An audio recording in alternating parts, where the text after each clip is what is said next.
Managing Director, Times Group, Shri Vineet Jain ji, Times Group CEO, Shri N. Subramaniam ji, Group Editor-in-Chief of Times Group, Ms. Navika Kumar ji, distinguished guests, ladies and gentlemen, Namaskar. It gives me immense pleasure to be in the midst of this distinguished gathering and senior media professionals at the 4th edition of Times Now Summit. Citizens of India, from towns and villages, young and old, the rich and the poor, are gearing up to participate in the most sacred festival of India, general elections. Every 5 years, the common man goes to the polling station to exercise their democratic right to give his or her own verdict on the performance of the government of the day. India's democratic traditions have been applauded around the world. The theme of today's summit, India Unstoppable, is indeed apt. The last decade has been transformational in the journey of our nation. India's robust economic growth has been powered on the strength of strong institution and independent financial regulator, independent judiciary, and a vocal and independent media. Honorable Prime Minister Mr. Modi has already projected that India will emerge as the third largest economy of the world in the next 5 years. Let us look at some numbers which reflect the changing face of aspirational India, which captures the story of unstoppable India. The number of bank accounts opened under the PM Jan Dhan Yojana has crossed 50 crores. More than 130 crores Indians have Aadhaar card. More than 120 crores Indians have their own mobile phones. This trinity of Jan Dhan, Aadhaar and mobile phone has revolutionized the digital economy of India. People from around the world are stunned to see how the common street vendor is transacting business on the streets with his mobile phone. Millions of women in India have been empowered in this new age economy and are doing this business sitting at home. Apart from this, a new dynamics of service delivery has been created and all welfare schemes of the central government are delivered through direct benefit transfer. The whole architecture of governance has undergone a sea change. Transparency of the service delivery is the defining mantra. It was not too far ago when a sitting Prime Minister confessed candidly that of the 1 rupee sanctioned by the central government, only 10 paisa reached the actual beneficiary. This is a thing of past. एक कहावत है, जब कोई व्यक्ति अंधकार से लड़ने का साहस कर लेता है, तो एकमात्र जुगनू सारे अंधकार को हर लेता है. हमारे प्रधानमंत्री जी ने ये इस कविता को चरितार्थ करके दिखाया है. There is now a new energy in youth of our country, which is our biggest strength. Nearly 2/3 of Indians are below the age of 35. There are nearly 450 million millennials in India, which is a force to reckon with.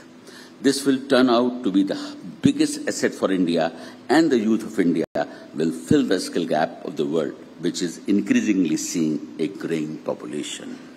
India has the third largest startup ecosystem in the world, growing at nearly 15% annually. Today, 1 out of every 10 unicorns are born in India. Youngsters in the startup space are no longer coming just for metropolitan cities, but from Tier 2 and Tier 3 cities also. This diversification demonstrates the power of aspirational youth in India. It also captures the business environment prevailing in the country, where ease of doing business is the central pillar of economic policy. The remarkable transformation in infrastructure space has caught the imagination of the world. Even the remotest corners of India in the northeast have functional civilian airports. There were just 74 airports in 2014. The number has doubled in 10 years, and now we have 148 airports. The phenomenal pace of construction of national highways, more than 28 kilometers a day, is indeed an amazing feat. A vast network of expressways has added momentum growth trajectory. The age trains The new age trains Vande Bharat and Amrit Bharat are being appreciated by each citizen of the country. PM Gati Shakti will now power the infrastructure journey and unlock the economic potential of the logistics sector. Innovation in clean transportation is another area where India has made impressive gains in the last 5 years. It was unthinkable a decade ago that India will be amongst the world's top nations manufacturing electric buses, cars and two-wheelers. The FAME scheme has ushered a revolution in the automobile industry, and Indian companies are emerging as amongst the top global brands in this space. A few months ago, all of us witnessed with pride India's leadership role in the G20 summit, which was convened in a difficult geopolitical backdrop. The whole world applauded the Prime Minister Modi's role in bringing consensus at the summit. Leaders of the nation also saw the transformation of that part of Delhi which hosted the summit. For me, it was an occasion to step in and work along with a team of officers to ensure that the national capital is spruced up and prepared to receive dignitaries from around the world. The entire team worked tirelessly to ensure that there were befitting arrangements for a global event of that scale. Delhi is a melting pot of India. Apart from being its political capital, it attracts professionals, migrants and youngsters who move to the city in search of better life prospects. When we view the city from the lens of infrastructure planning, we have to factor in the larger NCR area with a growing population. Delhi has a pivotal role to play in achieving the goal of Viksit Bharat. Compared to the major capital cities, Delhi lagged behind with some legacy issues. However, in the last 2 years, concerted efforts have been made to make Delhi a truly global and inclusive destination. We are streamlining the businesses and licensing processes, making it easier than ever to invest and create jobs. Today, the city has 2 world-class convention centers, Yashobhoomi and Bharat Mandapam. These have emerged as overbooked destinations for conventions, meetings, exhibitions and workshops. During the last 1 year, we gave permission to 750 business establishments to operate on a 24/7 basis. Permissions have also been granted to 5-star and 4-star hotels to operate restaurants and bars on 24/7 basis. With my intervention, the MCD has now started granting licenses for open space dining to the existing eateries. Permission has also granted for creating a special economic zone at Delhi Airport that will further boost the economic growth. A major reform in the old licensing regime has been introduced with a modified unified portal for licensing of eating, boarding, lodging and establishments in Delhi. The licenses that were earlier taking 3 years to be issued can now be obtained in just 49 days. Delhi Metro has changed the face of urban mobility. Delhi also now has more than 1,650 electric buses inducted as part of FAME scheme of Government of India. The regional rail project, which will connect Delhi with Meerut, will alter the dynamics of urban housing, work opportunities and mobility. Delhi Development Authority has drawn up an ambitious plan to develop an education city in Narela. It has also launched an ambitious Delhi Gramodyog Abhiyan to develop the villages of Delhi that have so far remained deprived of even basic amenities.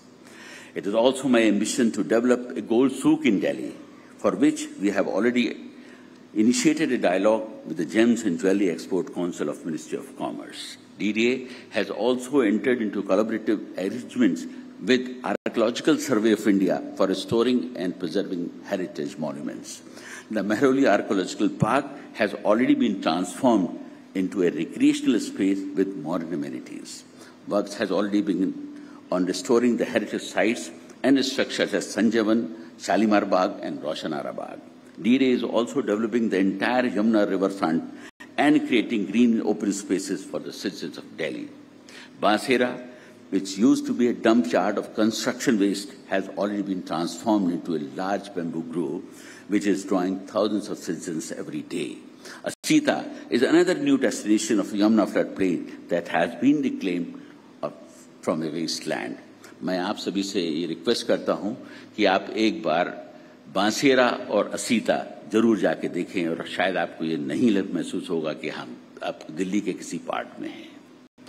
In the coming months, we shall be intensifying our efforts to transform Delhi into the world-class capital in line with the Prime Minister's ambition of Viksit Bharat. Friends, all of you have a crucial role to play in presenting a fair picture of political, social and economic developments before the people of this country. Media is a crucial institution which lends strength to our democratic tradition. I am sure that all of you are conscious of the enormous responsibility which you carry upon your shoulders. बचपन में हम सभी ने एक मुहावरा सुना होगा, लोहे के चने चबाना. और मुझे याद है कि इसका अर्थ बताया जाता था कि मुश्किल काम करना.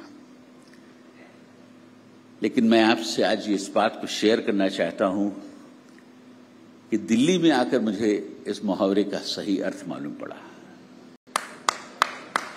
यहां हर काम को करने के लिए लोहे के चने ही चबाने जैसा है.